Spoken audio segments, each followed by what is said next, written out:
Salut tout le monde, j'espère que vous allez bien. Welcome sur la chaîne. Comme vous avez vu dans le titre, on va parler ménage. On va parler entretien de la maison. Alors il y a de cela 1 ou 2 années, j'avais fait l'acquisition d'un robot aspirateur de la marque iRobot. Dans mes stories Instagram, en fait, vous aviez été nombreuses à chaque fois à me poser la question: est-ce que c'est un achat utile? Qu'est-ce que tu nous conseillerais? L'acheter ou pas? Est-ce que ça fait ci? Est-ce que ça fait ça? Bref, je voulais vraiment bien le tester avant d'en parler. Et bien sûr, si tu as n'importe quelle question que je n'ai pas abordée, n'hésite pas également à me laisser un commentaire là tout en bas. Comme ça, je pourrais répondre facilement à la problématique que tu as, si j'ai la réponse, bien sûr. Le petit invité, il est là, donc ça pèse quand même assez lourd. Donc voilà, il se présente comme ça, comme vous pouvez le voir. Le modèle que je possède, c'est le modèle de la série 9, c'est le 966. C'est un moyen de gamme dans la série des iRobot. Il y avait une promo chez Darty et je pense qu'on l'avait eu 300 et quelques si je ne me trompe pas. Alors le modèle que j'ai choisi n'est peut-être pas le plus performant des iRobot. Il y a même ceux qui passent la serpillère. Mais je trouve que acheter cette série là, parce qu'il y a la série 600, non, je trouvais que c'était un voilà. Mais la série 900, je trouve que oui, cette série là permet déjà de pouvoir apprécier le robot avec des éléments qui apportent un plus, notamment la montée sur le tapis, le spot cleaning. Alors le robot, il est livré en 3 parties. Il est livré avec le socle là, donc le robot en lui-même que vous avez vu là. Ensuite, vous avez le home base qui est tout simplement une base de chargement où le robot vient stationner pour se charger complètement afin d'être opérationnel. Il est également livré avec ce petit accessoire qui permet tout simplement de créer des murs virtuels afin de délimiter en gros la zone où le robot doit effectuer son ménage. Donc on a 2 clips. Tout au milieu, il est en positionnement off. Et quand vous cliquez par le haut, en fait, ça crée une espèce de ligne verticale. Donc moi, par exemple, de toute façon, je vais vous montrer en image. Quand, par exemple, je ne veux pas que le robot passe par un tel endroit, je mets ce petit accessoire-là et ça crée une espèce de ligne que le robot ne dépasse pas.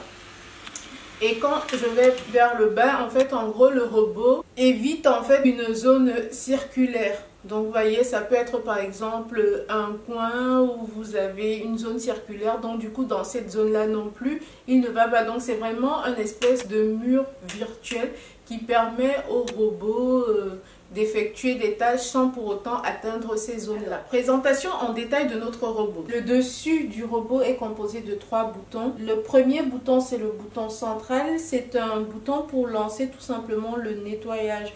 De part et d'autre de ce bouton, on observe 2 autres boutons, notamment une petite maisonnée qui est en fait en gros le retour à la base du robot. Et à droite du bouton central, on a un bouton avec une espèce de carte cible.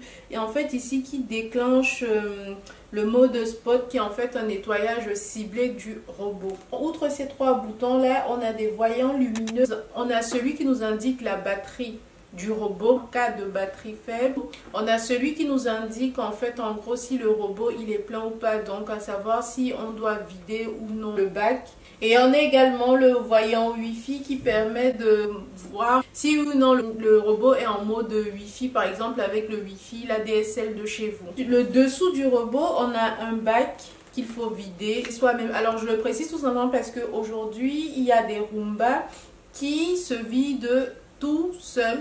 Alors, comme vous pouvez constater pour le bac, franchement, c'est très facile d'accès, c'est très facile à utiliser. Vous sortez tout simplement le bac, vous l'ouvrez avec les 2 clips là par-dessus et vous pouvez le vider. Et au niveau du bac, vous avez également des filtres qu'il faut essayer de nettoyer. Ils disent dans le manuel, je crois, 1 fois par semaine.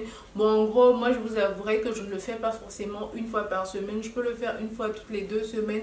Et après, ça dépend même de comment est-ce que j'utilise mon robot. On a également en dessous du robot des petits balais brosses qui permettent de ramener en fait les poussières le long du système système d'aération. Par exemple, au niveau des murs, vous voyez, le long des murs, en fait, ces balais, ils tournent, ils tournent, ils tournent et ils déplacent la saleté qui se trouve le long des murs pour justement les ramener vers le système d'aspiration. Et ici, au niveau du cœur du robot, on a deux petits rouleaux en caoutchouc souple qui sont des extracteurs et dont le nettoyage se fait aussi simplement. Donc, il suffit juste de les enlever, de les nettoyer. De toute façon, dans le mode d'utilisateur qui est très rapide à comprendre, vous allez voir. Là, je vous ai présenté concrètement le robot en sachant qu'il y a un autre élément que j'utilise avec ce robot qui ne m'a pas été livré, donc j'ai dû télécharger. Il s'agit de l'appli iRobot dont on va parler tout à l'heure. C'est tout simplement une appli qui vous permet de commander votre robot à distance. À la question de savoir est-ce efficace, c'est un robot autonome, mais est-ce que vraiment ça marche ce truc? Est-ce que vraiment je trouve que c'est important de l'avoir ou pas? Sincèrement, je vais répondre d'office, je vais dire oui. Je l'ai depuis, je pense, à peu près 2 ans et je vous assure que pour moi, je ne pourrai plus revenir en arrière. Il faut déjà savoir une chose, c'est que le Roomba possède une caméra intégrée qui lui permet de cartographier votre logement. Et c'est de cette façon, en fait, qu'il détecte les déchets et cela lui permet de nettoyer votre logement de façon efficace. En gros, il effectue un nettoyage linéaire et des fois un nettoyage en zigzag. On a parfois l'impression de ne pas comprendre ce qu'il fait. Laissez-le faire son boulot dans un endroit, dans une pièce sale. Au bout de quelques temps, en fait, vous revenez, il aura vraiment tout nettoyé. Par contre, il se heurte souvent à des obstacles. Quand je laisse le Roomba dans une zone où il y a beaucoup d'obstacles, j'essaye au maximum d'enlever les obstacles majeurs. C'est notamment les rideaux, les câbles, les fils de téléphone, les trucs comme ça. Tout simplement parce que quand Roomba passe dessus, Roomba continue à aspirer, il est capable d'aspirer votre fil ou alors il aspire et ça le bloque. Mais de toute façon, avec votre appli, vous recevez des notifications. Donc quand Roomba est bloqué, ça vous dit que Roomba est bloqué. Essayez au maximum de désencombrer la pièce où il est. À la limite, ce que vous pouvez faire, c'est que dans la zone où se trouvent vos câbles, par exemple électriques, ou alors des endroits où il y a beaucoup plus d'obstacles, vous mettez tout simplement la barrière virtuelle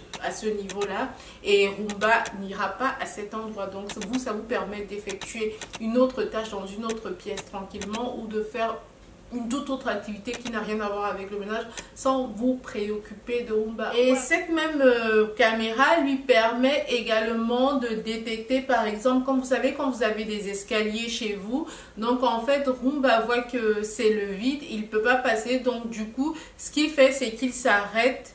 Au lieu de descendre les escaliers, il s'arrête et il retourne pour soit continuer son ménage, soit alors aller se garer sur sa base de chargement. Une fois qu'il a terminé son travail, il se replace, je dis, normalement au niveau de sa base. Moi, concrètement, je l'ai vu faire ça 1 ou 2 fois. C'est lié en fait, en gros, à l'état de la structure de la maison dans laquelle je suis. Je vous explique. Dans mon appartement, il y a des zones où le Wi-Fi n'est pas optimum et c'est dans ce coin là, c'est parce que c'est dans un petit coin que j'ai pu placer le chargeur du Roomba pour que ça ne gêne pas les allées et venues. Aussi au niveau de l'utilisation, le bac il n'est pas immense. Je vis dans un appartement qui n'est pas très grand et du coup je peux dire que quand je fais toute la maisonnée avec le Roomba, je dois le vider au moins une fois. Donc j'imagine que si vous avez une grande maison, vous serez amené à vider le robot 2, 3 ou 4 fois. Le bac comme ça tout petit est aussi bien tout simplement parce qu'en le vidant, pour ceux qui ont des enfants en bas âge, vous pouvez retrouver, vous savez, les petits jouets là. Et concernant également les brosses au niveau du centre de notre Roomba, parce qu'il y avait un autre système sur les versions précédentes qui n'était pas top dans la mesure en fait ces brosses aspiraient des cheveux, des poils d'animaux et du coup à un moment ça bloquait, alors que la brosse en fait en caoutchouc permet tout simplement l'aspiration de ces matières là, donc cheveux, poils, sans pour autant que ça reste emmêlé au niveau de la brosse et qu'on ne puisse pas l'enlever. Je vous ai parlé d'un élément tout à l'heure qui était externe en fait aux éléments qu'on m'a vendu avec le Roomba, c'était l'application. Donc c'est sur cette application iRobot que la programmation du Roomba se fait. Pour télécharger cette application, il suffit juste d'avoir du Wi-Fi ou alors votre connexion. Cette application est téléchargeable sur Android et sur iOS. Alors au niveau de l'application, vous voyez tout en haut, moi c'est marqué Aria. Donc quand vous recevez votre robot, vous avez la possibilité de changer le nom du robot. Moi je l'ai appelé Aria en référence à un personnage de Game of Thrones. Vous avez le pin qui vous permet soit de démarrer le Roomba, soit alors de le renvoyer au niveau de sa base. Vous avez également en fait en gros la possibilité en fonction du jour de la semaine de programmer des heures où vous voulez que votre Roomba fonctionne. Par exemple, j'ai envie de le faire fonctionner tous les dimanches matin à 9 h. Je mets sur dimanche et du coup chaque dimanche matin, mon Roomba va s'allumer pour nettoyer. Vous avez également une zone qui s'appelle historique et là en fait vous voyez tout simplement tout ce que votre Roomba a fait en matière de ménage. Alors si on va plus loin, on a cartographie, mais moi je l'ai pas tout simplement parce que en gros au moment où j'ai téléchargé mon appli, vous savez, on vous demande si vous voulez paramétrer votre Roomba pour que Roomba retienne les informations de je sais pas trop quoi. Moi j'ai mis non parce qu'en soi je trouvais pas que ça nécessaire, mais effectivement vous pouvez avoir une carte de votre maison ici également. Donc après on a un onglet aide si vous avez des questions ou des préoccupations par rapport au guide et tout ça. Et après on a un onglet paramètres et c'est dans cet onglet paramètres en fait que vous voyez au niveau des préférences de nettoyage. Par exemple, vous pouvez décider de faire un seul passage ou alors 2 passages ou alors un passage automatique en fonction du niveau de saleté de votre pièce. Vous avez également le comportement du bac. Donc en gros ici vous décidez que soit votre Roomba quand le bac il est plein, votre Roomba s'arrête de fonctionner, soit alors il continue de fonctionner mais qu'il y ait une alerte tout simplement. Au niveau des paramètres Wi-Fi c'est simple, vous trouvez votre ADSL. Au niveau de la langue du robot, vous choisissez aussi confidentialité des cartes également. En fait, ce que je reproche à cette appli, c'est qu'on ne peut pas créer de mur virtuel. Du coup, c'est aussi pour ça que je n'ai pas cherché à aussi télécharger les cartes et tout ça. Je préfère utiliser ma balise virtuelle pour le faire. Alors, une autre chose que je vais vous dire, avec ma série Roomba, ce robot peut monter sur les tapis, ce qui n'est pas le cas pour toutes les séries. Donc, il monte sur le tapis sans problème, il aspire les tapis. Après, pas forcément le plus impeccablement possible, il ne bloque pas au niveau des poils. Après, mon tapis n'est pas non plus très fin, il n'est pas non plus très épais. Alors, Roomba aussi, ce qui est bien, c'est que le robot passe sous le lit. Donc, si vous avez de l'espace sous le lit, il aspire toutes les moumoutes sous le lit, il passe sous les chaises sans problème. En fait, du moment qu'il y a un passage par rapport à la circonférence Roomba, il passe. Je sais que concernant le bruit de Roomba, il y a certains qui disaient que oui, il faisait un peu de bruit, mais moi personnellement, je trouve que mon aspirateur faisait plus de bruit que Roomba. Roomba, je le mets dans une pièce, je peux suivre la télé tranquillement, je peux faire autre chose tranquillement. Son bruit ne me gêne pas des masses et je ne pense pas que ça gêne également trop les voisins parce qu'ils n'ont pas l'air de trop s'en plaindre. Alors, question niveau autonomie, comme je disais, moi je n'ai pas un super grand appartement. Il peut aller jusqu'à 2 heures. En 2 heures, vous faites pas mal de pièces. Hein. Est-ce que ça remplace un aspirateur de tous les jours? Depuis que j'ai Roomba, je n'ai plus utilisé d'aspirateur. Mais je sais que au printemps qui arrive, je vais sortir mon aspirateur et faire un grand ménage. Mais pour tous les jours, Roomba me suffit.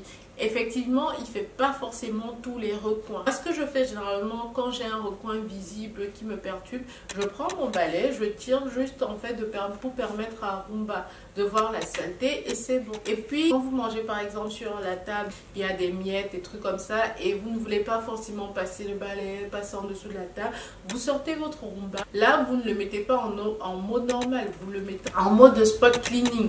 Donc en gros, il va effectuer un nettoyage localisé juste sous la table. Aussi que pour les parents, les propriétaires d'animaux, franchement, on a l'impression d'avoir une maison propre avec Roomba parce que ça déblaye vraiment le gros du travail. En soi, quand on a des enfants, on peut faire le ménage pratiquement tous les jours. Et là, avec Roomba, non, on n'a plus besoin de ça. vous avez un animal de compagnie qui perd leur poil un peu partout, Roomba, allez, passe une fois. Vous aurez compris, j'aime mon Roomba. Alors, c'était tout pour la vidéo. J'espère que vous avez aimé. N'hésitez pas à vous abonner, à liker et surtout à la prochaine. Bisous, bye.